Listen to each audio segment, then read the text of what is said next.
Monsieur le professeur, j'ai l'agréable mission de vous dire combien nous sommes honorés par l'empressement que vous avez bien voulu mettre à répondre à notre invitation. Au nom de mes collègues, en celui des étudiants, en mon nom personnel, je vous en remercie très sincèrement. Nous apprécions particulièrement l'avantage de vous compter parmi nous pour cette conférence inaugurale des soirées du politique. Soyez le bienvenu à la faculté de sciences sociales, d'économie et de droit de l'Institut catholique de Paris, dans cette salle des actes récemment rénovée. Permettez-moi de rappeler votre parcours en quelques mots, car il illustre bien par sa richesse la diversité de votre expérience, en ayant toujours le goût d'aller plus loin et de vous consacrer entièrement à la recherche et à la transmission de votre savoir. Vous l'illustrez encore aujourd'hui en nous faisant l'honneur d'intervenir devant nous. Docteur en histoire et habilité à diriger des recherches, vous êtes directeur de recherche au CNRS émérite et professeur à l'Institut d'études politiques de Paris. Auteur de nombreux ouvrages, vos travaux s'attachent à la compréhension des génocides et des massacres au XXe siècle dans une approche pluridisciplinaire, mêlant l'histoire, la psychologie sociale et la science politique. Vous êtes en quelque sorte le spécialiste des formes de résistance civile face au génocide. Alors j'en arrive au thème qui nous réunit ce soir, l'action des catholiques en faveur des Juifs pendant l'occupation. Comment se fait-il que 75% des Juifs de France aient échappé à l'extermination, soit la proportion la plus élevée de tous les pays occupés par les nazis, cela malgré les lois de Vichy et malgré la diffusion de l'antisémitisme en France? C'est la question, je crois, à laquelle vous nous répondrez en insistant sur l'action des catholiques. Certains individus, bravant les dangers, ont manifesté un courage exceptionnel en cachant, protégeant et sauvant des vies juives persécutées. Vous mettrez sans doute en lumière des figures emblématiques dont l'engagement exemplaire a symbolisé la résistance individuelle contre l'injustice. Cependant, il est crucial de comprendre que ces actes héroïques étaient souvent le fruit d'initiatives individuelles et que l'attitude globale de l'Église catholique pendant cette période a été diversifiée.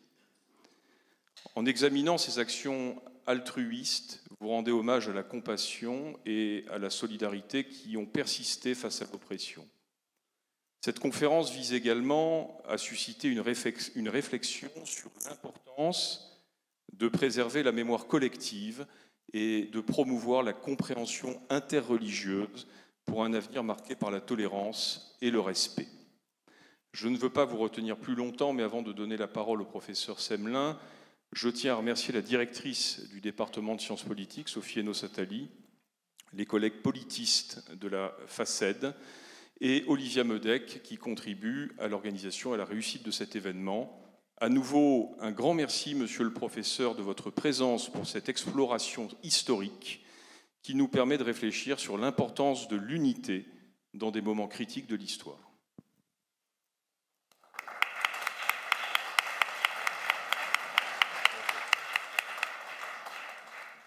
Bonsoir à toutes et tous. Je ne serai pas très longue.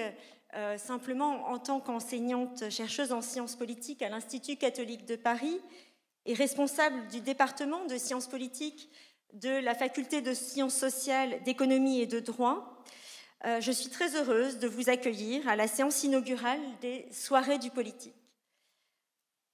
Comme son nom l'indique, la FACED, notre faculté, est une faculté pluridisciplinaire qui, dans les formations qu'elle délivre, invite les étudiants à croiser les regards d'une diversité de sciences humaines et sociales, de la philosophie au droit, en passant par l'histoire, la sociologie, l'économie et donc bien sûr la science politique. La science politique est elle-même une discipline carrefour qui aborde sous divers angles des problématiques telles que la nature du pouvoir politique, le fonctionnement de l'État, la place des citoyens dans la vie politique, la guerre, la paix. Ce sont ces enjeux et bien d'autres que les soirées du politique que nous inaugurons ce soir se proposent d'aborder dans le cadre de conférences faisant intervenir tantôt des chercheurs, tantôt des professionnels. Je vous donne d'ores et déjà rendez-vous le 4 mars prochain avec la chercheuse Anna Colin-Lebediev qui partagera avec nous ses réflexions sur la guerre en Ukraine. Et le 4 avril, nous accueillerons des personnalités qui ont joué un rôle majeur au sein de l'Union européenne, les députés européens Philippe Herzog, Alain Lamassoure, mais aussi Jean-Claude Trichet, ancien président de la Banque centrale européenne.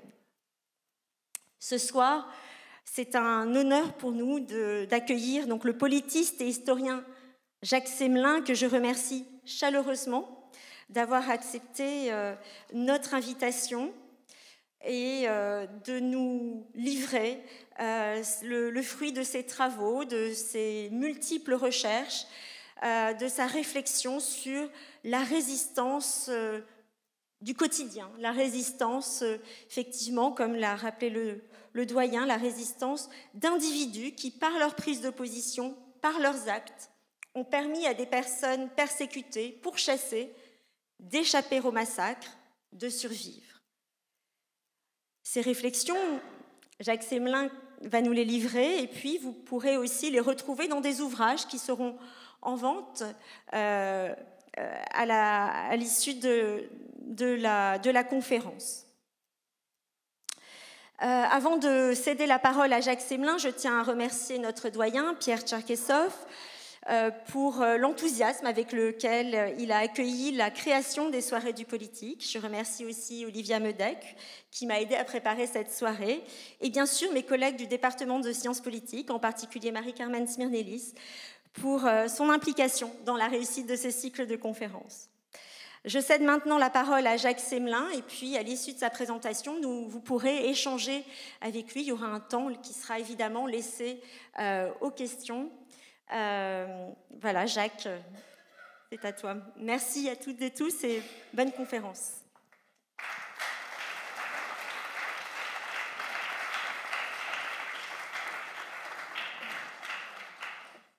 Bien, bonjour à toutes et à tous et merci à Monsieur le Recteur de m'accueillir dans cet établissement où j'ai d'ailleurs enseigné quelques années. Je ne sais plus combien en fait, ça doit être entre 8 et 10, mais je ne sais plus. Mais ça fait un peu de temps. Et puis merci aussi à Sophie qui a organisé cette rencontre et au département de sciences politiques. Et je salue les collègues qui sont ici. Et ce dont je vais vous parler ce soir, c'est un peu à la croisée de l'histoire et de la science politique, voire de la politique, n'est-ce pas ? Et j'espère que nous aurons l'occasion d'avoir un échange par la suite. Il y a des silences qui parlent, des silences qui sont des actes, des silences de dignité, des silences de maturation, des silences de recueillement. Mais il y a aussi des silences de servitude, des silences de mort.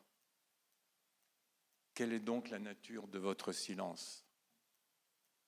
Ces mots sont d'une personnalité de premier plan, dont je vais vous révéler le nom au cours de cette conférence. Peut-être que certains la connaissent déjà. Mais je voulais commencer par cette question du silence, parce qu'elle est déjà au cœur du propos. Ce silence qui fait que les églises chrétiennes n'ont pas protesté à l'automne 1940, quand a été promulgué le statut du 3 octobre relatif aux Juifs par le gouvernement de Vichy.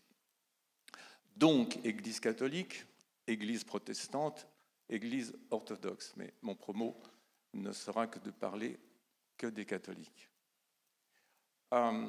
Souvent, ce silence a été expliquée par le fait que l'Église catholique, à l'époque, était fortement traversée par un courant d'antisémitisme, d'anti-judaïsme. Et ceci expliquerait cela. Mais alors, pourquoi, comment l'expliquer pour les protestants ou les orthodoxes? Cette interprétation à travers les représentations des Juifs dans l'Église catholique, que ce soit en France ou à l'étranger, je pense au Vatican, n'est absolument pas suffisante. Comme historien, comprendrez que j'essaie de voir un contexte beaucoup plus large. Et ce contexte, c'est bien entendu la débâcle militaire de la France en mai-juin 1940, qui a véritablement été le temps du désastre. Est-il besoin de rappeler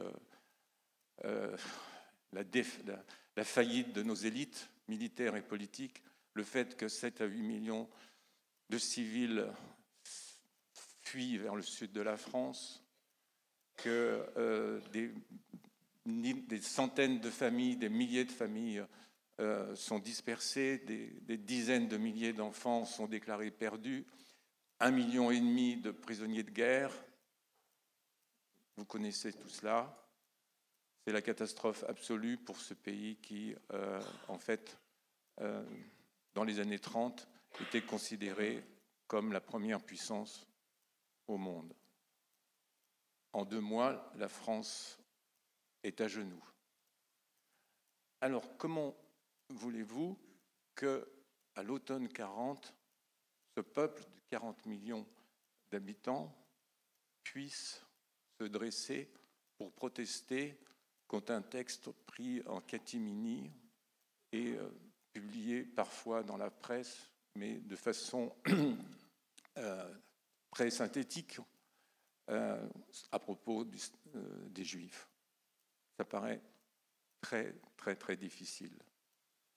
Il faudra du temps, beaucoup de temps, pour que se développe dans ce pays une réaction de dignité contre ce texte inique qui marginalise près de 300 000 personnes définies comme juifs. Cette question du temps, comme historien, elle est véritablement majeure. Et ce n'est pas ce qui se passe dans cette période, puisque les autorités morales et religieuses ne s'expriment pas s'agissant de ce statut. En premier lieu, le cardinal Soard, ici, à Paris. Et quant aux autres évêques et cardinaux, eh bien, ils se reconnaissent, tout le monde se reconnaît dans la stature du maréchal Pétain, au point que, à Lyon, en novembre 1940, le cardinal Girlier déclare Pétain, c'est la France, et la France, aujourd'hui, c'est Pétain. Tandis qu'à Paris, le cardinal Alfred Baudillard, recteur de cette université, membre de l'Académie française, collabore avec l'occupant. Donc, ce temps-là, il ne faut jamais l'oublier, mais il ne faut pas non plus oublier qu'au même moment, des hommes, des femmes, ce qu'on appellerait des catholiques à la base, cherchent à s'engager, cherchent à faire autre chose, correspondant à leurs valeurs, y compris chrétiennes. Le premier que j'ai remarqué, n'est-ce pas, c'est un prêtre inconnu, signalé par Jacques Bilinki dans son livre très important pour les historiens, Un journaliste à Paris, un journaliste juif à Paris. En novembre 1940, à l'église Saint-Médard, eh bien, il déclare que toute haine et toute condamnation de fidèles de religion non catholique n'est pas acceptable. Quel est le nom de ce prêtre? Je ne l'ai pas défini, je ne l'ai pas identifié. Mais Jacques Belincky était vraiment un journaliste très intéressant et il faudrait faire une recherche sur ce prêtre inconnu. Cela dit, il y a des cas bien davantage repérés, et je pense en premier à Edmond Michelet à Brive, farouche, fervent du catholicisme et également très engagé contre le nazisme, au point que dans les années 30, il parlait du délire hitlérien, de la folie hitlérienne. Eh bien, dès 1940, il va cacher des Juifs à Brive, il est de Brive, et il va les faire fuir vers Marseille pour qu'ils puissent encore s'embarquer, possiblement, vers les États-Unis. Engagement encore de Germaine Ribière, cette jeune femme qui est étudiante à la Sorbonne en philosophie, qui va participer à la fameuse manifestation du 11 novembre 1940 sur les Champs-Élysées, où on commence déjà à écrire « Vive de Gaulle », et qui va, tout en étant membre des jeunesses étudiantes chrétiennes, la GEC, va progressivement s'engager dans cette forme de résistance, d'aide aux Juifs persécutés, en prenant en charge les enfants. Engagement encore de ce jeune prêtre, Daniel Pézeril, qui, à la paroisse Saint-Étienne-du-Mont, sur la montagne Sainte-Geneviève, va commencer à faire des faux actes de baptême avec une équipe d'étudiants. Engagement encore de l'abbé Jean Fleury, qui, à Poitiers, visite très souvent le camp d'internement pour tziganes et juifs, dite de la route de route de Limoges, et va faire échapper des enfants juifs et tziganes de ce camp. Ce sera le premier juste de France. En général, les catholiques ne le savent pas. Engagement encore du père Théomire Deveau, supérieur de la congrégation Notre-Dame de Sion, qui va recevoir des familles juives lui demandant des faux certificats de baptême également, et de prendre en charge aussi leurs enfants sans chercher à les convaincre au catholicisme. On pourrait citer encore d'autres exemples, mais tous ces pionniers, en fait, de ce qu'on pourrait appeler une résistance catholique, n'ont pas encore un texte fort de référence qui soit en osmose avec la période. C'est ça qu'il faut aussi voir, c'est-à-dire la question du temps de maturation de cette pensée chrétienne qui soit de nature à faire face à ce temps de l'occupation et de la collaboration.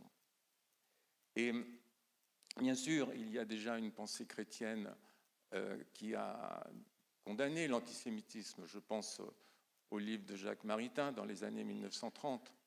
Mais ce qui manque, c'est un texte fort qui réponde à cette époque de collaboration et d'occupation, et qui donne des outils spirituels, moraux, pour réagir dans la résistance. En fait, ce serait, dans les termes de Ricoeur, une sorte de surrection de l'esprit, de pensée de la résistance qui soit de nature à guider les consciences. Eh bien, ce texte, il va apparaître près d'1 an après l'occupation, à travers les cahiers du témoignage chrétien. Créé par le père jésuite Pierre Chaillet, avec là encore une équipe d'étudiants, et Germaine Rivière d'ailleurs va les rejoindre à Lyon. Ce texte n'est pas une simple brochure, vous voyez, René Hauté, mais un vrai cahier qui donne à penser cette période. Et le titre qui fait la une de ce numéro, de ce premier numéro, publié en novembre 1941, « France, prends garde de perdre ton âme ». Inutile de dire que c'est une invitation, non pas simplement pour les catholiques, mais pour les Français en général. Et ce qui fait le corps de ce numéro de témoignage chrétien, c'est un texte très argumenté du père jésuite Gaston Fessard, qui a déjà écrit dans Études et qui est un spécialiste de Hegel. C'est lui qui donne un peu la ligne, entre guillemets, de ce premier numéro, et il est extrêmement puissant. Sa démonstration se veut implacable. Elle constitue une dénonciation solennelle du nazisme et de toute collaboration.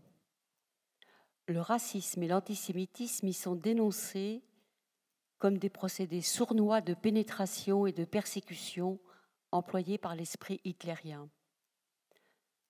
La politique de Pétain y est donc condamnée d'un point de vue moral et chrétien, tout comme l'action de Xavier Vallat, ce catholique chargé des basses œuvres du nazisme. Pour résumer sa pensée, le père Fessard propose cette équation qu'il prend soin d'écrire en majuscules. Collaboration au gouvernement du maréchal égale collaboration à l'ordre nouveau égale collaboration au triomphe des principes nazis. Le danger qui menace Français et catholiques est de reconnaître, par l'intermédiaire du gouvernement de Vichy, la valeur des principes spirituels du national-socialisme et de contribuer pour leur part à les faire régner en France et en Europe. Dans la mesure même où le catholique est dupe de cet équivoque et s'engage dans cette voie sans voir où elle le conduit, il est compromis et commence à perdre son âme.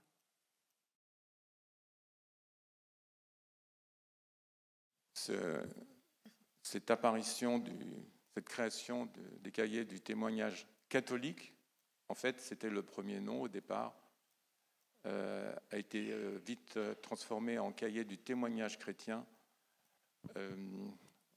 dans une perspective d'œcuménisme. Et en fait, il va connaître une distribution assez rapide en zone libre, puisqu'on est là encore en zone libre. Et c'est véritablement la permission d'une conscience chrétienne résistante qui se traduit dans les cahiers du témoignage chrétien, au point que le numéro de juin 1942 sera entièrement consacré à l'antisémitisme. Mais prendre en compte le temps, c'est bien sûr avoir à l'esprit le développement des persécutions antisémites dans ce pays. Ai-je besoin de rappeler toutes les étapes ? Cela a été beaucoup étudié, beaucoup documenté. J'ai également travaillé sur ces questions. Disons que pour aller, on va dire, vite, trop vite, on est passé en 2 ans d'une persécution juridique à une persécution physique de plus en plus visible. Et ça se traduit déjà en juin 1942 par le port de l'Étoile jaune, ici, en zone occupée, et cela choque l'opinion. Cela suscite des réactions d'hostilité, au point que des jeunes, d'ailleurs, commencent à manifester avec des fausses étoiles jaunes. Donc, ce mouvement-là va susciter des réactions, bien sûr, mais en même temps, on prépare des rafles de grande importance, de grande ampleur, préparées à la fois en collaboration entre le gouvernement allemand, Auberg, en particulier parmi les SS, et le secrétaire général de la police, René Bousquet. Et vous savez, ça va arriver à un accord d'arrestation de 40 000 juifs étrangers, surtout, même si des juifs français vont être pris, 30 000 en zone occupée et 10 000 en zone libre. Or, cette protestation, ces rafles commencent par, à Paris, la rafle du Vélodrome d'hiver, que vous connaissez, le 16-17 juillet 1942, qui ne suscite aucune réaction des autorités catholiques de façon publique, alors que les cardinaux et évêques sont réunis à Paris. Alors, dans le cours de leur rencontre, bien sûr, le cardinal Soire n'a pas parlé publiquement, et dans le cours de cette assemblée, il se décide à écrire à Pétain le 22 juillet, et voici leur texte. Profondément ému de ce qu'on nous rapporte des arrestations massives d'Israélites opérées la semaine dernière et des durs traitements qui leur sont infligés, notamment au Vélodrome d'hiver, nous ne pouvons étouffer le cri de notre conscience. C'est au nom de l'humanité et des principes chrétiens que notre voix s'élève pour une protestation en faveur des droits imprescriptibles de la personne humaine. C'est aussi un appel angoissé à la pitié pour ces immenses souffrances, pour celles surtout qui atteignent tant de mères et d'enfants. Nous vous demandons, Monsieur le Maréchal, qu'il vous plaise d'en tenir compte afin que soient respectées les exigences de la justice et les droits de la charité. Cette missive envoyée au maréchal Pétain, qu'il reçoit le 25 juillet, ne suscite aucune réaction. Et puis viennent les arrestations prévues en zone dite libre, la zone non occupée. Et les informations que l'on peut déjà avoir laissent envisager le pire. Et donc, deux autorités morales particulièrement centrales, le cardinal Gerlier, primat des Gaules, dont j'ai parlé, et le Marc Bogner, président de la Fédération protestante de France, décident d'un commun accord d'écrire à Pétain de façon séparée. Et voici leur texte. Le cardinal Gerlier. J'ose vous demander avec insistance, Monsieur le Maréchal, que soient épargnées, s'il est possible, à ces malheureux, les souffrances qui en accablent déjà un si grand nombre. Les formules de Monseigneur Gerlier restent modérées, tandis que le lendemain 20 août, les mots du pasteur Marc Bogner, président de la Fédération protestante de France, sont beaucoup plus incisifs et alarmistes. Je me vois contraint, hélas, de vous écrire aujourd'hui au nom du Conseil de la Fédération protestante de France pour vous exprimer l'indicible tristesse que ressentent nos églises à la nouvelle des décisions prises par le gouvernement français à l'encontre des Juifs étrangers et de la manière dont elles ont été exécutées. Marc Bogner ne mâche pas ses mots. La vérité est que viennent d'être livrés à l'Allemagne des hommes et des femmes réfugiés en France pour des motifs politiques ou religieux, dont plusieurs savent d'avance le sort terrible qui les attend. Je vous supplie, Monsieur le Maréchal, d'imposer des mesures indispensables pour que la France ne s'inflige pas à elle-même une défaite morale dont le poids serait incalculable. Ces 2 lettres ne provoquent une nouvelle fois aucune réaction, ni de Pierre Laval, ni du maréchal Pétain. Mais voici que 3 jours plus tard, un évêque, précisément un archevêque à Toulouse, a décidé de faire paraître une lettre pastorale, donc à lire dans toutes les églises de son département, de son évêché.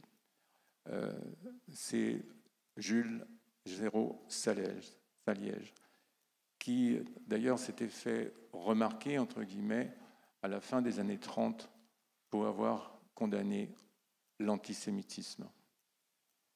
C'est une lettre qui va à ce moment-là voir un véritable impact.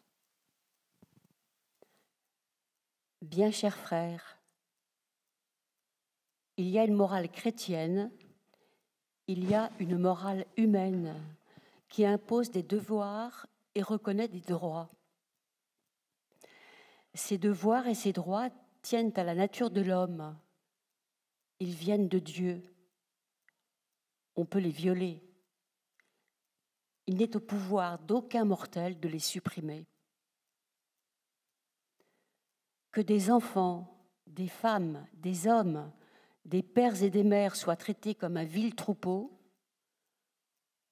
que les membres d'une même famille soient séparés les uns des autres et embarqués pour une destination inconnue,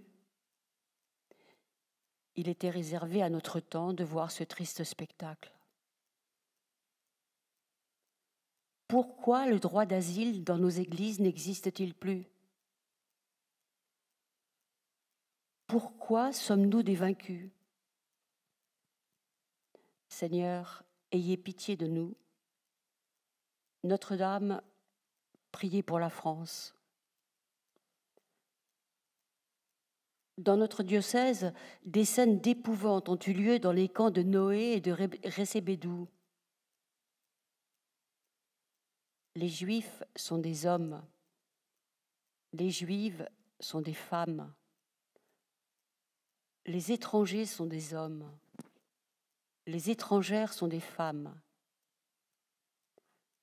Tout n'est pas permis contre eux, contre ces hommes, contre ces femmes, contre ces pères et ces mères de famille.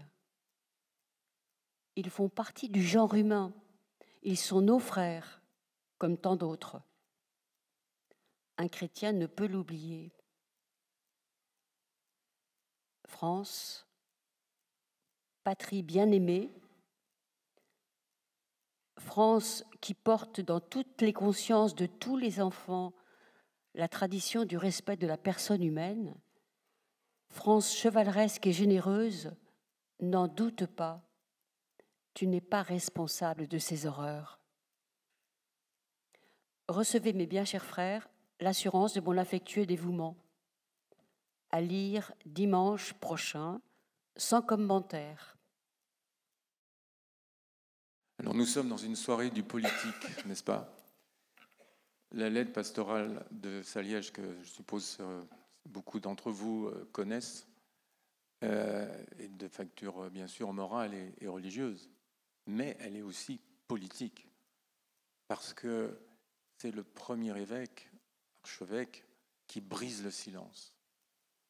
On avait des correspondances privées, on vous les a lues, qui ne provoquaient rien. Eh bien, ce texte-là va susciter beaucoup de réactions. En ce sens-là, il est politique. Mais la deuxième raison aussi, c'est sur le fond. La lettre de Saliège, c'est une forme de j'accuse contre Vichy. sans le nommer explicitement, contre l'ignominie. Et puis, il y a une troisième raison pour laquelle ce texte est aussi politique, c'est qu'il parle à tout le monde.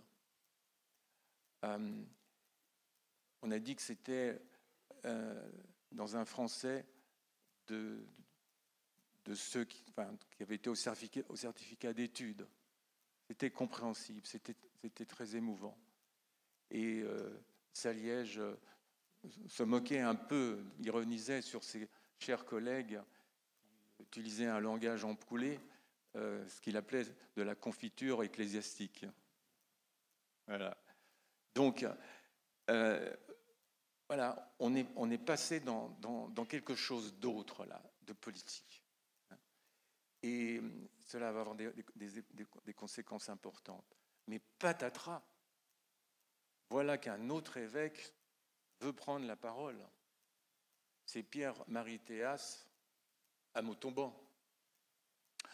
Bon, ils se connaissent tous les deux. Ils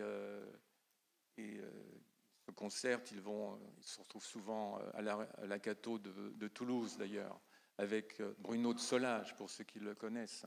Bruno de Solage qui a joué un rôle essentiel dans le développement j'appellerais d'un bastion religieux, moral, philosophique au sein de la Cato, ouvrant même les réflexions à des intellectuels juifs comme Vladimir Jankélévitch. Donc, les deux évêchés se connaissent. Mais voilà une jeune fille, une jeune femme qui va entrer dans l'affaire particulièrement importante, parce que la lettre de Saliège a été interceptée en partie par la préfecture, à la demande de René Bousquet, d'ailleurs, secrétaire général de la police. Au dernier moment, ils ont eu des informations. Donc, elle a été, on ne peut pas très bien l'évaluer, mais au moins la moitié des églises ont pu entendre la lettre pastorale. Mais à Montauban, l'idée, c'est que cette lettre atteigne tout le monde. Et donc, c'est une jeune femme, Marie-Rose Gineste, qui va proposer à l'évêque de faire tout l'évêché à bicyclette, faisant des dizaines et dizaines de kilomètres pendant 3 jours, de telle sorte que la lettre puisse atteindre les fidèles. Il y a une paroisse où elle n'a pas été parce qu'elle pensait que le curé était collabo. Voilà, c'est tout. Donc, c'est un autre moment très important parce que cette lettre de Théas, elle ressemble quelque part un peu à la lettre de Saliège. Il utilise les mêmes mots parfois, un vil troupeau, par exemple. Mais elle a sa personnalité propre, si j'ose dire. Théas parle de la rafle du Veldiv qui s'est produit 5 semaines plus tôt. Il parle ouvertement d'antisémitisme, ce que ne fait pas Saliège. Et puis il dit « je ». Il fait valoir son autorité morale et religieuse. Et donc, elle est très forte aussi, cette lettre pastorale de Théas. Elles sont en fait complémentaires. Mais d'un point de vue de l'impact, c'est la lettre de Saliège qui connaît le plus grand succès, si j'ose dire. Elle est tout de suite relayée au niveau régional par des milieux juifs autour de Toulouse. Elle va être lue très rapidement à la BBC, reproduite dans la presse britannique et également aux États-Unis, puisqu'on la voit apparaître dans le New York Times en septembre 1942. Donc c'est un moment très fort où deux évêques brisent le silence. Mais il ne faut jamais oublier les 3 autres, parce qu'on les oublie trop, les 3 autres. Les 3 autres, c'est le cardinal Gerlier, le 6 septembre, l'archevêque Jean Delay à Marseille, et Jean-Joseph Moussaron, donc 6 septembre aussi, et Jean-Joseph Moussaron à Albi le 20 septembre. Alors, c'est ces lettres sont, je veux dire, plus modérées, on va dire, hein, au sens où elles font une sorte de négociation sur la question du problème juif, ce que ne font pas les deux lettres de Saliège et de Théas. Mais elles ont le mérite d'exister. Ça compte. C'est-à-dire que ça veut dire qu'au cours de cet été, à la fin de cet été, vous avez 5 évêques, pas plus, qui protestent, entre guillemets, enfin qui critiquent, avec leurs propres mots, ces arrestations de masse dans un moment où finalement Vichy est engagé dans une logique de collaboration avec les nazis. Et Vichy sait que tous ces gens qui sont arrêtés partent vers le pire. Donc,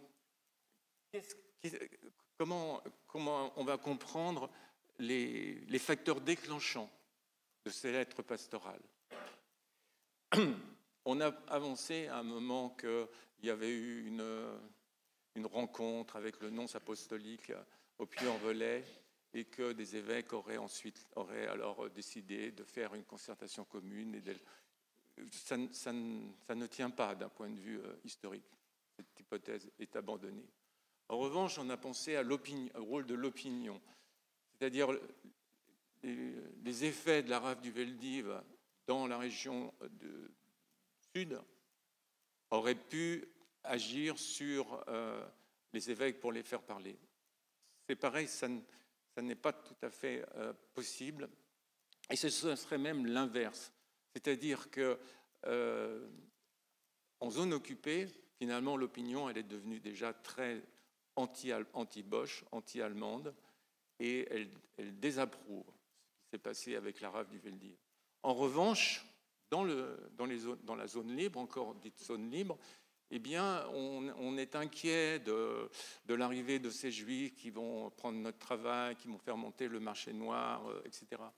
Donc, ça ne fonctionne pas, cette hypothèse non plus. En fait, la troisième hypothèse, qui est la plus réaliste, c'est que le déclenchement de ces lettres pastorales provient de cercles proches de l'évêché, de personnes qui ont été en mesure de dire à l'évêque, à tel évêque, voilà, il va se passer ceci et cela, et c'est insupportable. Et on le voit bien pour à la fois Saliège et Gerlier. Saliège, c'est l'action en particulier de Thérèse Dauty, professeure d'histoire et résistante, qui s'est fait licencier et qui se retrouve assistante sociale pour s'occuper des immigrés, des réfugiés juifs dans les camps. Et alors, malheureusement, on n'a pas trouvé de photos de Thérèse Dauty, c'est un grand regret. Et elle va prévenir Saliège dans le cadre d'un séminaire à Toulouse, les scènes d'horreur à laquelle elle a assisté dans des camps de Noé et de Rézédou. Et Saliège aurait pu ne pas, aurait pu rester insensible. Mais en fait, on sait qu'il était sensible à cette question, d'autant que c'est une recherche nouvelle dont je peux vous parler. C'est pas de la mienne, c'est une doctorante qu'on peut prouver maintenant qu'il a développé une maison pour accueil d'enfants juifs, la maison de Vendine, près de Toulouse, dès mai-juin 1942, donc avant la lettre pastorale. Alors, bien sûr, Saliège, à partir de témoignages de Thérèse Dauty et d'autres, eh bien, a travaillé sur cette lettre pastorale. Et on va avoir un peu le même phénomène avec le cardinal Gerlier, bien que les deux hommes soient très différents, grâce à l'Amitié chrétienne, qui est une association qu'il co-préside avec le pasteur Marc Bogner de la Fédération protestante de France, qui, sous le nom un peu comme ça, inodore, Amitié chrétienne, en fait s'occupe des juifs étrangers. Et il y a là un acteur fondamentale qui, de mon point de vue, n'est absolument pas suffisamment connue par les catholiques, c'est l'abbé Glasberg. L'abbé Glasberg, c'est un juif ukrainien converti au catholicisme, polyglotte, qui se retrouve travailler dans le diocèse de Lyon, et il va surtout s'occuper des camps du sud de la France, de Gurs, de Rivesaltes, pour faire sortir le plus possible des juifs étrangers. Et bien sûr, il informe Gerlier de la situation déplorable de ces personnes. Gerlier étant proche du maréchal Pétain, malgré tout, reste de plus en plus sensible à ce que raconte Glasberg. Et à ce moment-là, ça va jouer sur ses positions plus tard.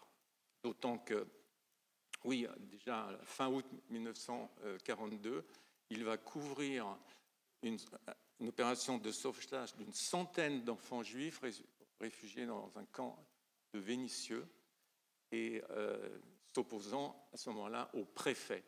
On est dans une situation assez incroyable. C'est un cardinal qui va s'opposer au préfet qui veut récupérer les enfants qui ont été exfiltrés de ce camp de Vénissieux.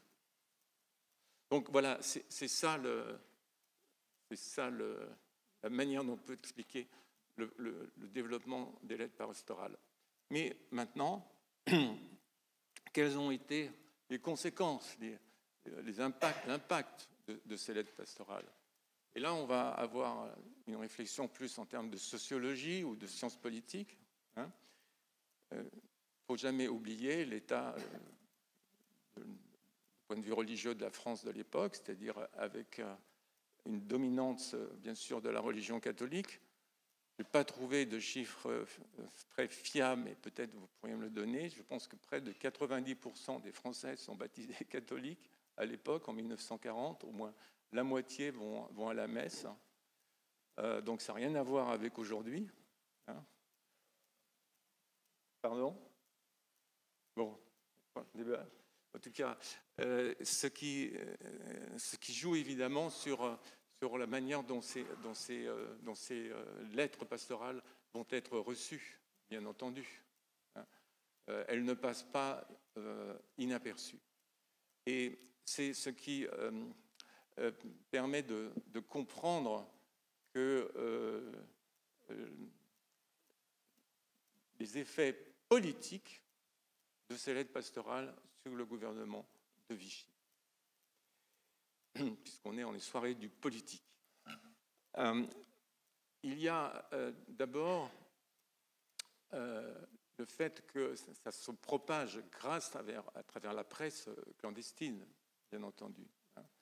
Mais le gouvernement de Vichy, et Laval en premier, veut absolument contrer ce développement de l'impact de ces Aliège, surtout, et de Théas. Et donc, il va développer une contre-propagande qui est faite par un certain Saint-Julien. Mais en même temps, Laval est un politicien. Il voit l'intérêt aussi de parler avec les Allemands et de leur demander d'infléchir un peu la pression pour l'arrestation des Juifs, dans la mesure où, oui, l'Église catholique, c'est important pour le gouvernement de Vichy, sa légitimité, etc. Donc, il pourrait comprendre. Et donc, on va arriver à cette réunion du 2 septembre 1942, c'est-à-dire donc juste après les événements de Saliège, de Gerlier, et cette réunion entre Aubert, qui est SS, un officier SS en charge de ces dossiers, et Laval. Et Klarsfeld a insisté sur cet entretien qui vient des comptes rendus allemands, n'est-ce pas? Et dans lequel Laval déclare: L'opinion est bouleversée par les diverses réactions qu'engendrent les mesures prises à l'encontre des Juifs étrangers. Le haut clergé catholique, diverses hautes personnalités protestantes ayant témoigné leur indignation, il semble que les adversaires du gouvernement se soient saisis de l'affaire pour contrecarrer sa position. Cette réaction de l'opinion, c'est important parce que on sait aujourd'hui, à travers les travaux de mon jeune collègue Alexandre Doulu, que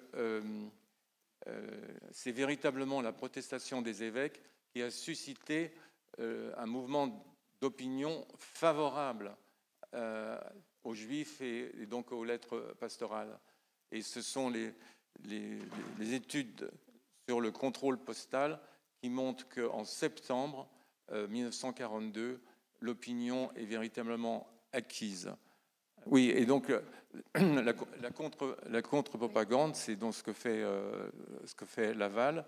Mais après, ce qui va se passer, c'est qu'il va essayer de négocier avec les Allemands pour, disons, faire en sorte qu'ils mettent moins la pression sur Vichy.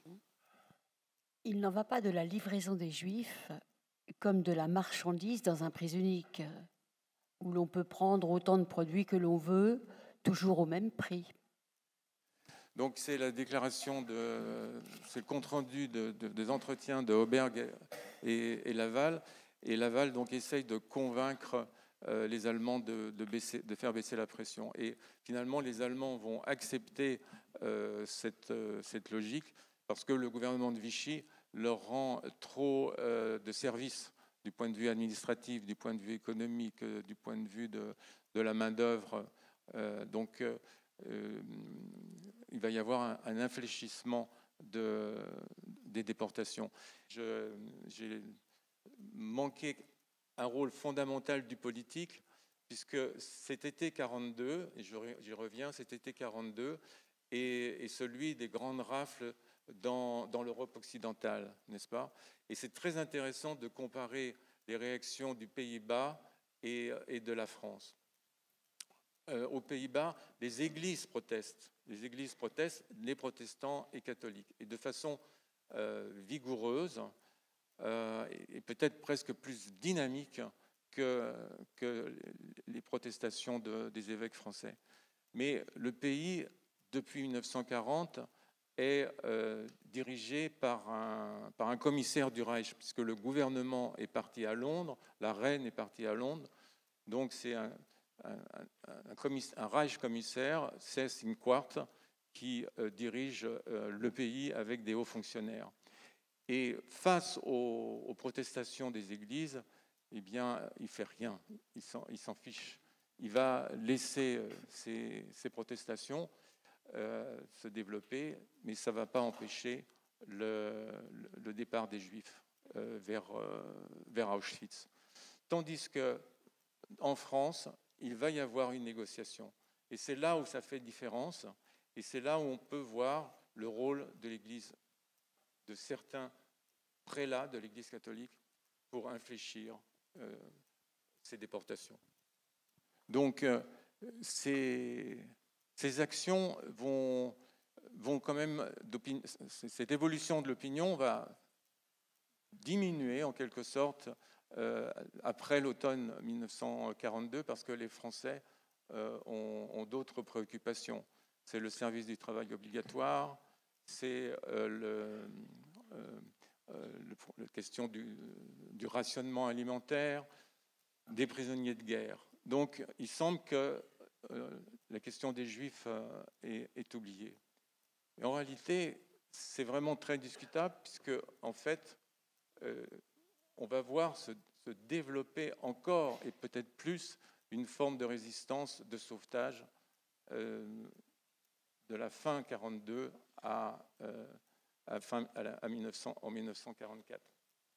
Or, on peut le vérifier au fait que ces déclarations des évêques, et en particulier de Saliège et Théas, créent une sorte de lecture des événements.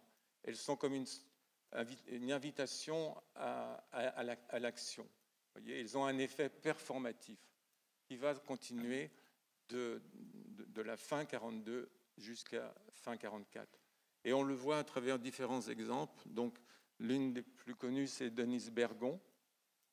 Denise Bergon, qui est une religieuse d'un établissement scolaire à Notre-Dame de Massy, dans l'Aveyron, qui entend par hasard le discours, enfin la lettre pastorale de Saliège, et qui se dit c'est ça qu'il faut que je fasse. Vous voyez, elle va se mobiliser pour cela. Bon, il y aura d'autres exemples pour cela. Et puis, ce qui va se produire aussi, c'est que même si des évêques n'ont pas parlé, ça ne veut pas dire qu'ils ne vont rien faire. Et je pense à Paul Raymond, évêque de Nice, qui n'est pas parlé en 1942, mais qui va agir en 1943 en aidant un juif d'origine syrienne, Moussa Abadi, et son ami, une médecin, Odette Rosenstock, pour cacher des enfants juifs dans la région des Alpes-Maritimes. On estime qu'ils ont mis à l'abri environ 200 enfants juifs. On pourrait encore prendre d'autres exemples. Chavagne-en-Panier, en Vendée, où un petit village dans cette Vendée catholique a pris en charge à peu près une quarantaine d'enfants juifs. À Douvaine aussi, dans le côté de la frontière franco-genevoise, eh bien, des prêtres encouragent leurs fidèles à faire fuir des réfugiés juifs vers la Suisse. Et ça va se développer aussi, d'ailleurs, et on pense que ces prêtres ont été sensibles à témoignages chrétiens. On va retrouver encore dans le nord de la France une région qui a vraiment été trop peu étudiée, n'est-ce pas, où on voit aussi des catholiques se prendre en charge le sauvetage d'enfants dans cette région qui est, vous savez, complètement sous le contrôle de l'armée allemande, puisqu'elle est dirigée depuis Bruxelles par la Wehrmacht. Et j'ai pensé à ce prêtre Oscar Rousseau, mais il y en a d'autres qui s'est illustré à Mars-en-Barreuil dans le sauvetage. Donc, tout ce qu'on voit de cette façon, c'est qu'il y a une sorte de survol géographique qui montre que l'aide des catholiques est assez diversifiée. Et ce qui est surprenant, c'est que les catholiques ne le savent pas. On n'imagine pas que cela a été possible, mais en fait, c'est compréhensible, puisque la religion catholique est majoritaire à l'époque. Donc c'est normal qu'on puisse voir des gestes d'entraide un peu diversifiés sur le territoire français. Mais c'est comme si on ne les avait pas vus. C'est une sorte de manque de visibilité mémorielle du rôle des catholiques dans le sauvetage. Et je pense que ce serait important de remettre en question une historiographie du catholicisme telle que celle de Jacques Duquesne ou Étienne Fouillou, qui ont trop négligé de voir que les 3/4 des Juifs ont survécu en France. Pour terminer, je voudrais évoquer cette question de la mémoire, car finalement la protestation de ces quelques évêques, plus l'évolution de l'opinion, a contribué à ce que Vichy infléchisse en partie sa collaboration à la déportation des Juifs en France.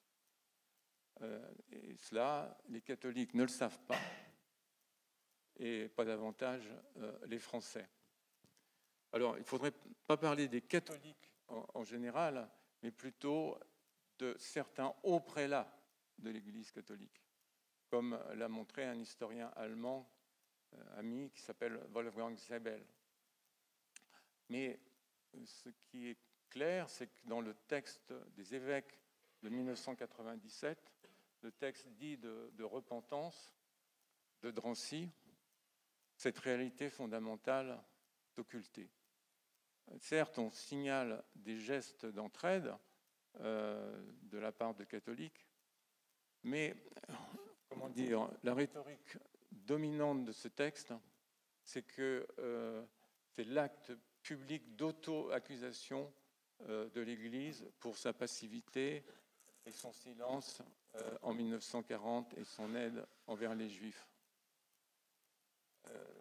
Bien sûr, on signale des gestes d'entraide, mais c'est un peu à la marge. Et le texte de repentance des évêques mentionne plusieurs fois la faute collective de l'Église. Et il reprend le même terme que le président Jacques Chirac en 1995, qui avait parlé aussi de faute collective de l'autorité. C'est peut-être pas un hasard si les évêques suivent, en quelque sorte, se mettent dans le sillage des plus hautes autorités de l'État. Mais au cours du débat que j'ai fait avec Serge Klarsfeld au Collège des Bernardins, c'était en décembre 2020, celui-ci avait insisté sur le fait que ce texte des évêques, d'une trentaine d'évêques, était trop excessif et qu'en revanche, lui, exprimait une dette immense envers les catholiques dans cette période. Quand les catholiques le reconnaîtront-ils ? C'est assez surprenant de penser que cet homme, Serge Klarsfeld, qui personnifie aujourd'hui la mémoire de la Shoah en France, puisse avoir cette position. Eh bien, il faut repenser en fait à ces interactions entre les engagements à la base et les protestations des évêques. Encore une fois, la protestation des évêques en 1942 est celle d'une minorité d'évêques qui restent pétinistes. Mais qui d'autre a parlé dans cette période ? Qui a pris la parole ? Qui a eu le courage de parler ? Des magistrats, des avocats, des professeurs d'université, des politiques, des syndicalistes, des intellectuels, des artistes ? Il n'y a personne. Donc, heureusement que ces 5 évêques ont parlé. D'une certaine manière, ils sont l'honneur de la France dans ce temps de la Shoah. Et en premier lieu, Jules Saliège, qui de plus ne pouvait presque plus parler, c'est trop peu connu. Saliège était devenu une personne handicapée. Il était atteint d'une paralysie du bulbe rachidien et il ne pouvait plus vraiment être compréhensible, sauf par ses proches. Quelle situation sidérante que cet homme qui ne peut presque plus parler soit l'auteur d'une parole publique nécessaire, historique. C'est pourquoi je pense que le rôle de Saliège dans cette période n'est pas suffisamment reconnu, à la fois par l'Église et par la France, d'ailleurs. Et d'une certaine manière, le général de Gaulle ne s'y est pas trompé, puisqu'il a fait Saliège compagnon de la Libération, ce qui est le seul parmi les autorités religieuses à avoir cette distinction. En réalité, les 2 discours publics les plus importants dans cette période des années noires, ce sont d'un côté le discours du général de Gaulle le 10 juin 1940 dans le terrible contexte de la défaite militaire de la France, mais aussi la lettre pastorale de Jules Saliège qui se dresse dans le contexte d'une autre tragédie, celle de la déportation des Juifs vers leur extermination. C'est pourquoi je pense vraiment que la place historique de Saliège n'est pas véritablement reconnu, certainement pas par l'Église, pas suffisamment en tout cas, et en France encore moins, et que conviendrait qu'on reconnaisse l'importance, la parole de Saliège en tant que la parole de résistance de Saliège, en même temps que la commémoration du souvenir des morts de la rafle du Veldiv, et que si on prenait ensemble ces deux mémoires, on pourrait édifier un souvenir équilibré du souvenir, un traitement, on pourrait construire un traitement équilibré du souvenir dans un pays où les 3/4 des Juifs ont survécu à la Shoah. Je vous remercie.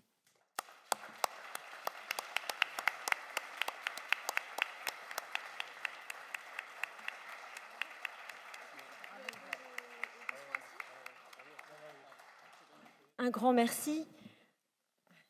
Un grand merci, Jacques Semelin, pour cette présentation tout à fait éclairante, enrichissante, qui, de fait, nourrit notre réflexion dans les périodes troubles que nous connaissons aussi aujourd'hui.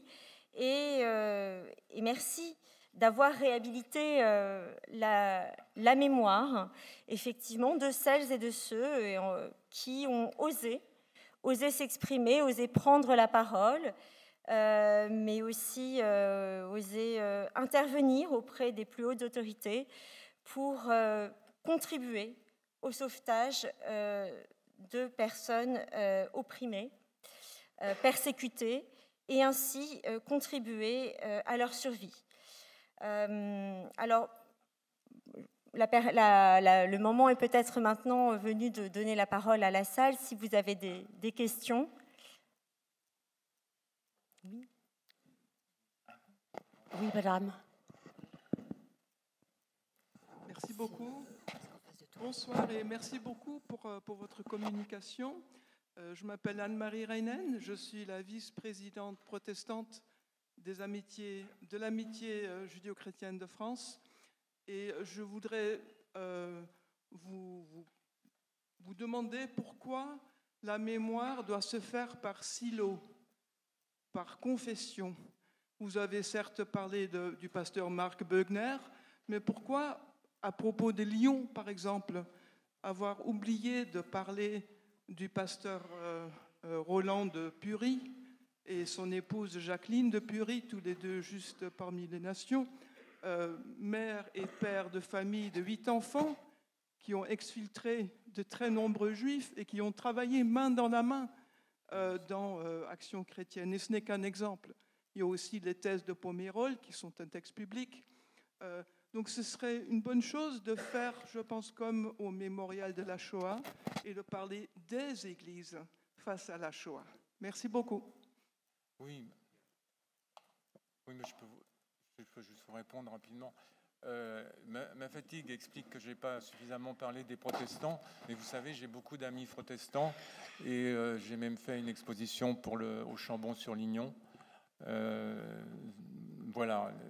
Et le pasteur Bögner, je l'ai cité, et il fait partie aussi de ceux qui ont parlé.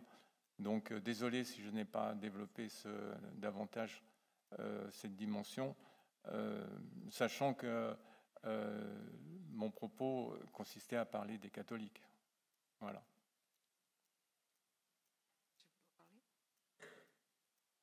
Une question à propos de Laval. De Laval.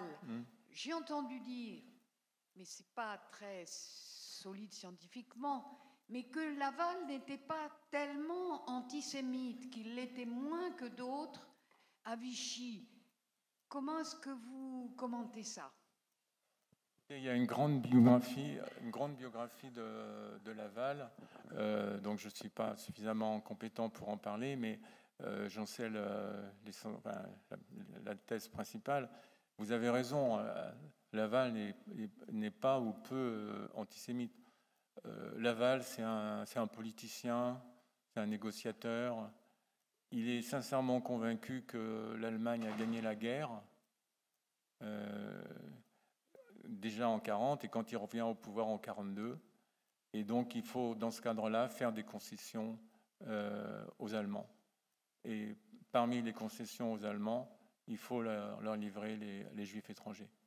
C'est vraiment des logiques qui animent Laval.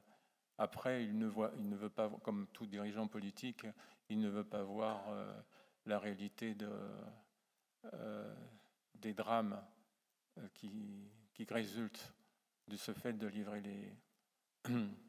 les Juifs étrangers aux Allemands. C'est comme ça qu'on comprend, je crois, mieux, enfin, qu'on essaie de comprendre mieux la dimension de négociation politique de Laval. Bonsoir, Anne Vincent. Je travaille au CNRJ, qui est le Service national de relations avec le judaïsme à la Conférence des évêques de France. Je voulais vous dire qu'on avait justement voulu retrouver cette mémoire des justes parmi la nation, et de Monseigneur Saliège en particulier, en créant une exposition qui s'appelle du cri du cœur à la voix des justes, qui a été inaugurée au Bernardin, et qui est une exposition en partenariat avec Yad Vashem, le comité français de Yad Vashem, et qui explique le parcours de tous ces hommes, qui évoque aussi les lettres dont vous avez parlé, la lettre pastorale. Et cette exposition circule dans les lycées, donc ça va vous réconforter, dans plusieurs lycées où cette lettre a été affichée dans les classes par les conseils des lycéens. Voilà, donc je voulais vous dire qu'il y avait une manière d'actualiser aussi toujours le discours de cette lettre pastorale de Monseigneur Saliège. Oui. Non, les lycées sous contrat d'association avec l'État catholique. Mais c'est une exposition qui a été aussi au Mémorial de la Shoah à Paris. Oui. Alors, j'ai beaucoup travaillé sur la notion de juste, et j'ai même été le commissaire général d'une exposition au Chambon-sur-Lignon sur les justes en Europe. Donc, je reconnais la valeur mémorielle de ce titre, de cette distinction, mais j'ai aussi développé des textes pour critiquer le fait que la notion de juste ne permet pas de comprendre ce qui s'est passé en France. On met en avant un personnage qui est sans doute admirable, mais on ne voit pas qu'il souvent, à travers cette distinction, la micro-résistance qui va permettre de sauver une personne. Je prends un exemple que j'aime beaucoup, c'est l'histoire du coiffeur juif de la rue des Écoles, un coiffeur juif roumain qui évite de justesse l'arrestation en septembre 1942 et va se réfugier dans une chambre de bonne pendant près de 2 ans, puisqu'il ne va pas en sortir avant la libération en août 1944. Donc c'est sa concierge, c'est la seule à savoir où il peut être, Madame Oudard, d'ailleurs je me souviens de son nom, qui va lui faire apporter à manger. Elle vient de temps en temps lui apporter à manger, mais il faut que ses 2 filles lui apportent aussi de temps en temps. Sinon, elle ne va pas y arriver dans son métier de concierge. Et puis, ça ne suffit pas encore, les 2 filles elles vont à l'école. Donc, il y a la grand-mère qui va s'y mettre aussi. Donc, et alors, il est au 6e étage de l'immeuble qui est pas loin, dans la rue des Écoles. Et vous ne pensez pas que le va-et-vient au 6e étage pour lui apporter un maigre repas ne va pas se faire remarquer? Oui, il a peur de personnes antisémites dans l'escalier, etc. Bon, finalement, parce qu'on le sait, il a écrit 1200 pages de son journal. Et ça, heureusement, ça ne se produit pas. Mais donc, ce sur quoi on va insister, alors à ce moment-là, c'est d'abord, la diversité de l'aide. Bien sûr, c'est Madame Oudard qui a été reconnue juste, mais pourquoi pas la grand-mère? Pourquoi pas les 2 petites filles? Pourquoi pas ces 2 filles? Et puis, il y a le silence. Est-ce que vous allez récompenser le silence? Si ça a marché, c'est que les gens dans l'immeuble, ils n'ont rien dit. Ils avaient pas, le silence, on a beaucoup sauvé de juifs dans notre pays, c'est pas glorieux, mais par le silence. Donc voilà le fait que la notion de juste, à titre mémoriel, qui est attribuée par Yad Vashem, ne peut pas nous aider à comprendre pourquoi tant de juifs ont survécu en France. Elle peut mettre en avant des histoires, et ça, je m'en suis servi, mais c'est fondamentalement insuffisant pour montrer la complexité des facteurs qui ont contribué à ce que les 3/4 des Juifs ont survécu dans notre pays. Et c'est à ça que je me suis consacré ces dernières années.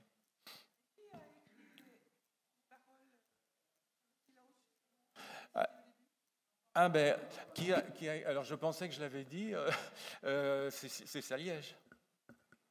C'est Saliège, bien sûr. Je l'ai dit quand je disais que c'était le premier à avoir rompu le silence avec sa lettre pastorale. Voilà.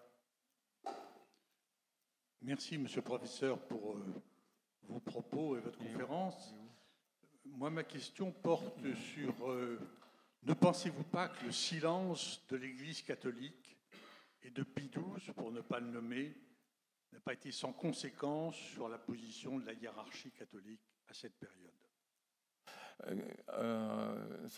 Très probablement. Là, je ne suis pas du tout spécialiste du Vatican, c'est ma collègue Nina Valbousquet qui est spécialiste, mais ça peut jouer, ça a pu jouer, mais en fait, les réactions de Saliège, de Théas, de Gerlier, etc., sont pas téléguidées par le Vatican, comme je vous ai dit. Donc il faut mesurer, il faut relativiser le poids du Vatican. Voyez. Bonsoir. Alors pour prolonger la question qui précède, je voulais savoir si, à votre connaissance, il y a eu des prises de parole similaires à celles de Saliège et d'autres dans d'autres pays européens. Et si ce n'est pas le cas, qu'est-ce qui peut expliquer la spécificité de la France à cet égard? Alors, comme je vous ai dit, il y a eu des prises de parole aux Pays-Bas. Les Allemands, ils n'ont pas beaucoup, sont pas beaucoup honorés sur ce plan-là. Je ne suis pas sûr de connaître. Peut-être il y a un archevêque en Grèce, il y a eu des réactions, mais elles ont été limitées. Le cas français reste singulier. Et ce que j'ai peut-être expliqué, mais mal, c'est que en fait, cela tient au fait qu'il y avait un gouvernement en France, un gouvernement qui s'appelle le gouvernement de Vichy. Mais attention, je ne suis pas en train de légitimer le gouvernement de Vichy, parce que ce gouvernement, comment a-t-il été créé? Il a été créé par les accords d'armistice. Donc on est en juin 40. Et ce gouvernement, cet armistice prévoyait qu'il y ait un gouvernement autonome parce que ça arrangeait Hitler, parce que la France était trop compliquée à gérer. Hein, et donc ça voulait dire la citoyenneté française aussi, hein, et un territoire qui a été la zone dite libre. Donc le gouvernement qui aurait pu se former aurait pu être autre chose que Vichy, hein. Mais ça laissait donc une marge de manœuvre à ce gouvernement, entre guillemets, français.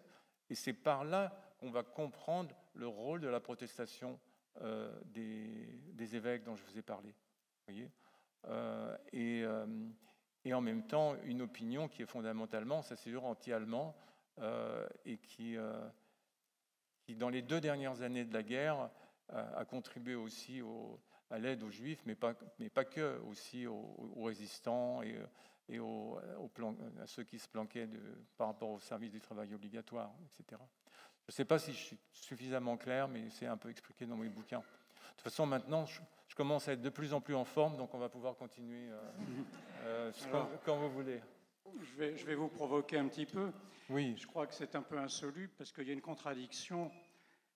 Si vous dites que, en partie, c'est l'existence d'une France non occupée qui a permis en partie la sauvegarde de nombreux Juifs, vous êtes obligé de reconnaître que s'il y avait une France non occupée, c'est parce qu'il y a eu un armistice et qu'il y a eu un gouvernement à Vichy qui aurait pu être ailleurs. Mais le problème, c'est pour ça que c'est insoluble, c'est qu'on ne va pas réhabiliter le régime de Vichy, mais en même temps, on est obligé de se dire, contrairement aux Pays-Bas qui étaient complètement occupés, on est obligé de se dire que c'est peut-être parce qu'il y avait jusqu'en novembre 1942 une France non occupée qu'il y a eu en partie le sauvetage de Juifs. Alors, bon, on va discuter, monsieur. Je vais vous prendre le seul cas qui peut être comparable avec la France en 1940, c'est le gouvernement danois qui s'engage aussi dans une collaboration d'États. Il y a 2 États qui font ça dans l'Europe, c'est le Danemark et la France. Qu'est-ce que dit le gouvernement danois dès le début? Avant même, pour eux, c'est en avril-juin 40. Nous, on va s'aligner sur la politique étrangère du Reich, mais il n'est pas question de toucher à la citoyenneté de tous les Danois. Ça inclut les Juifs. Vous croyez que le gouvernement Vichy fait ça? C'est l'inverse. Dès juillet, il dénaturalise des dizaines de milliers de Juifs français qui avaient obtenu leur citoyenneté dans les années 30. Qu'est-ce que fait le gouvernement français? Il crée ce statut inique d'octobre 40 qui paupérise les Juifs français et les Français israélites. Qu'est-ce que fait le gouvernement français? Bien sûr, il y a beaucoup de Juifs qui s'en vont en zone dite libre ou zone non occupée. Mais il va leur imposer une juridiction de discrimination et il va en rajouter une couche en juin 41. Non, monsieur, c'est pas tenable.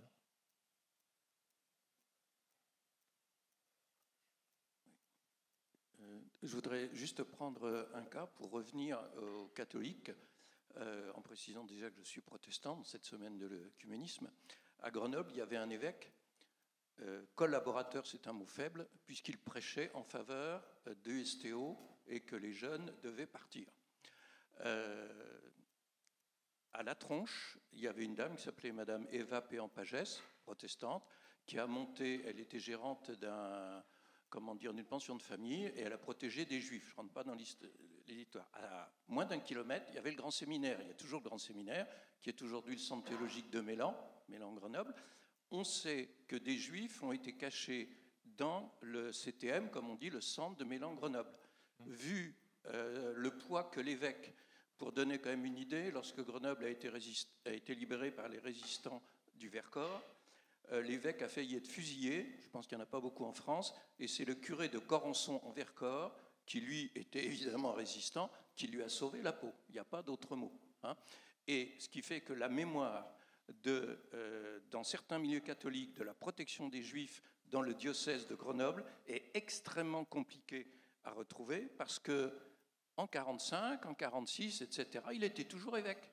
Et donc ce brave homme, évidemment, a tout fait pour faire oublier ce qu'il avait fait et ce qu'il avait dit. Et je crois que ça explique, c'est très local ce que je dis, mais ça peut expliquer l'absence de mémoire catholique ou la faiblesse. On a quelques traces, quelques témoignages. Oui. Alors que chez les protestants, je dirais depuis 1685, il y a une culture de la mémoire est extrêmement importante, qui fait que non seulement le Chambon, mais Dieu le fit et beaucoup d'endroits, très vite, il y a eu un développement de la mémoire. Voilà. Et je crois que c'est important de dire, vous voyez, le rôle de l'évêque qui reste en place après la libération, même si on lui demande d'être discret, et puis des différences culturelles. Je crois que ça explique énormément de choses dans la transmission de la mémoire. Voilà. Vous avez... Ah bon.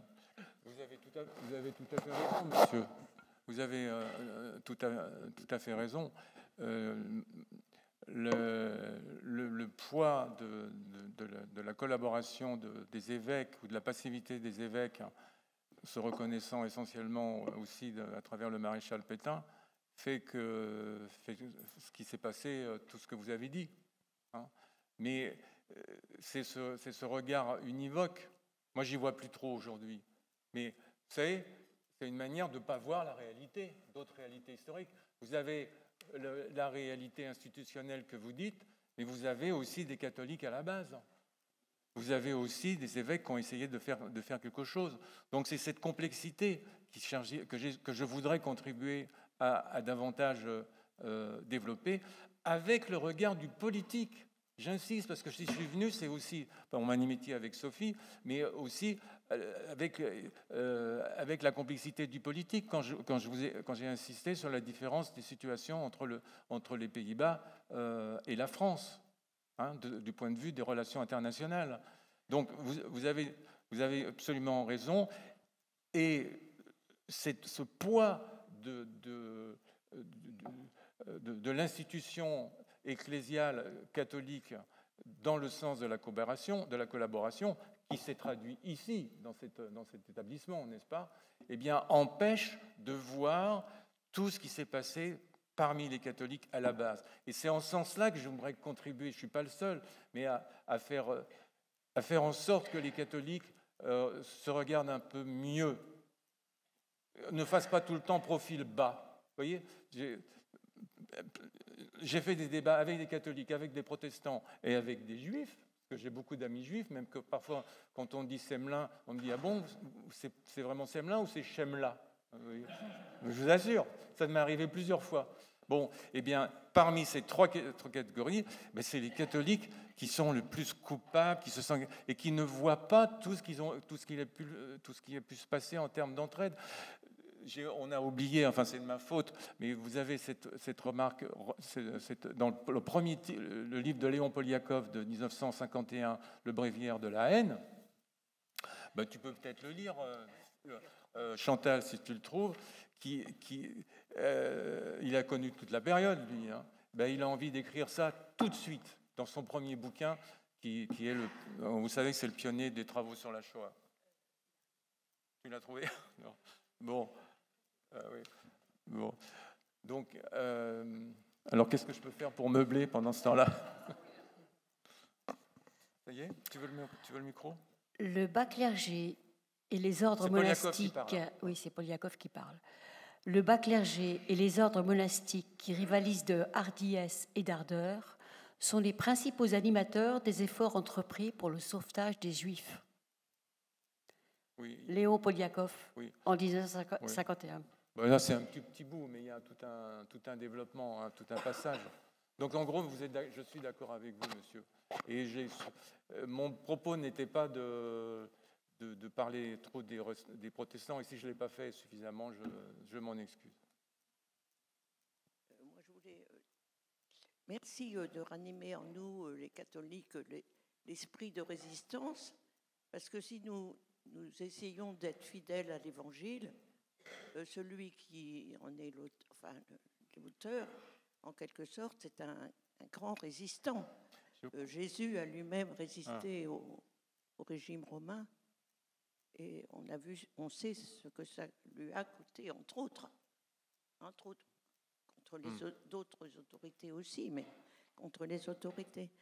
Et alors je voulais aussi rappeler qu'il me semble que il y a 2 ans, pendant l'été, les évêques ont demandé au diocèse de demander au curé de mettre dans leur lettre pastorale du dimanche, il me semble que c'était en juillet, ce texte de Jules Géraud à Liège. Donc cet esprit de résistance, je ne connais pas l'esprit des évêques en 2024, mais peut-être pouvons-nous penser qu'il est toujours un peu là. Merci. Merci. Ce que j'ai oublié aussi de dire par rapport au texte de Saliège, mais c'est une intervention, je vous laisse la parole, enfin pour les questions, c'est que ce texte de Saliège, il est toujours très moderne. Il est toujours très moderne. Et c'est pas quelque chose que j'ai mangé dans mon intervention. C'est pas parce que c'est un catholique qui parle. C'est mon ami spécialiste du protestantisme, Patrick Cabanel, qui dit que le texte de Saliège, il a une portée universelle. une portée universelle, peu importe sa religion en fait, hein, dans la mesure où il explique ce que l'homme ne peut pas faire à l'homme. Voyez, et c'est en ce sens-là que le texte de Saliège, il a une portée pour le temps présent, puisqu'il condamne à la fois l'antisémitisme et la xénophobie.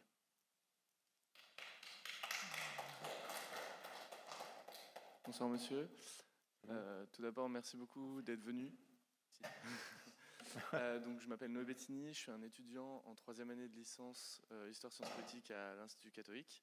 Je m'intéresse beaucoup aux États totalitaires en sciences politiques et étant donné que vous êtes spécialiste des génocides, j'avais une question. Méfiez-vous. Un peu plus large. Un peu plus large. Donc, on voit qu'en Allemagne nazie, l'antisémitisme est beaucoup plus biologisant, dans le sens où on va avoir tendance à biologiser les juifs, contrairement à, par exemple, un antisémitisme en Italie. Et je voulais savoir, est-ce que vous avez du coup étudié les différentes perceptions de cet antisémitisme à travers l'Europe et leur impact sur le génocide? Oui, c'est un autre livre, mais je vois pas. C'est une autre conférence. Enfin, je peux vous renvoyer à un livre qui est là, qui s'appelle Purifier et détruire, parce que sur l'usage politique des massacres et génocides. Donc, je compare plusieurs cas, hein, mais la dimension biologique, oui, elle fait partie de cette approche. Mais moi, aujourd'hui, je parlerai beaucoup plus de rapport, disons, de la polarisation identitaire entre le nous et le nous et le nous, et on ne veut pas être comme les eux, comme les autres. Et ce discours-là, il naît dans des régimes qui peuvent devenir génocidaires, mais il naît aussi dans nos propres régimes, dans nos propres sociétés. Et c'est ce qui m'inquiète aujourd'hui. C'est ce nous et ce eux. Bien sûr, il y a l'étranger dedans, mais il n'y a pas que. C'est la voie à une forme de radicalisme qui peut conduire au pire. Et d'ailleurs, encore oublié sur Saliège, pardon, excusez-moi, dans mes textes, j'ai écrit qu'il y a quelque chose de Bonhoeffer, de protestants Bonhoeffer, pour les amis protestants qui sont là, bon, voyez, dans le texte de Saliège. Parce que Bonhoeffer, dans un des premiers textes qu'il a écrit dans les années 30, dit que l'Église a une responsabilité fondamentale par rapport à l'État. L'Église ne va pas dire à l'État ce qu'il doit faire. C'est politique, donc voilà, c'est la logique de Luther et tout ça. Mais au moins, l'Église va dire, là, vous allez trop loin.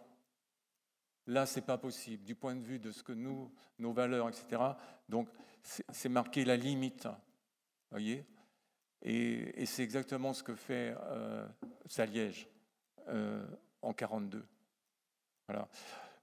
Bon, je suis parti plus loin de nous et de eux, mais c'est...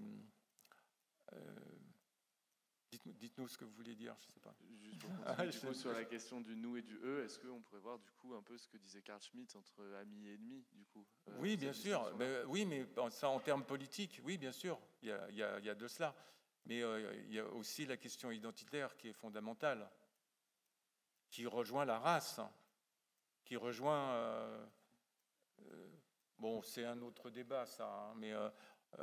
pour moi, si vous voulez, ce que j'appelle le massacre, avant même d'être le génocide, c'est un processus mental. Ça se joue dans nos têtes. C'est un autre qu'on définit comme non autre. Et ça commence par les mots. On peut commencer à tuer avec des mots. Très bien, merci beaucoup.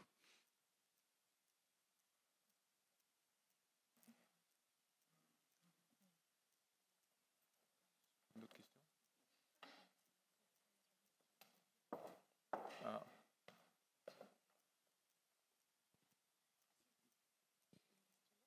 Je ne sais si je peux prolonger une précédente question de tout à l'heure, en écho dans tous les cas à ce qui a été dit. Comment expliquer, je dirais, l'importance qu'a prise la fameuse pièce Le Vicaire, qui tout d'un coup a, je dirais, fait surgir tout un tas de questions sur, entre guillemets, le silence du Vatican, de l'Église catholique, alors qu'il n'y avait pas, à ma connaissance, dans tous les cas, et je parle sous votre contrôle, bien entendu, il n'y avait pas, je dirais, de documentation énorme à ce sujet, dans tous les cas proclamée ou connue. Donc ça m'a toujours perturbé de comprendre comment cet grand écho que ça a pris, et tout d'un coup c'est devenu quasiment un argument universel, incontournable, etc., alors que les historiens étaient beaucoup plus prudents. Je ne sais pas bien répondre à votre question, monsieur. Je n'ai plus encore en tête trop le Vicaire. Mais ce qui est certain, c'est que le pouvoir du cinéma peut être bien plus fort que celui d'un historien, vous voyez. On ne va pas lire ses livres, donc on peut reprendre des mythes, des supposés. Enfin, je ne sais pas bien répondre à votre question. Mais ce qui se joue aussi, c'est le rôle de l'émotion, en fait. L'émotion qui va faire en sorte que les arguments rationnels, complexifiés, comme nous on peut faire comme chercheurs, passent pas dans l'opinion, en fait, ou passent très mal. Et d'ailleurs, on le voit aujourd'hui, par rapport à l'immigration. Donc, je préfère pas, à moins que dans la salle, quelqu'un puisse répondre à la question du vicaire, je ne développerai pas.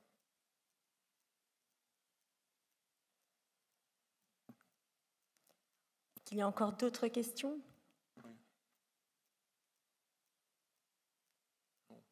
Non, je ne vois pas d'autres questions. Écoutez, je vous remercie, Jacques Séblin. Je te remercie, Jacques, d'être venu parmi nous.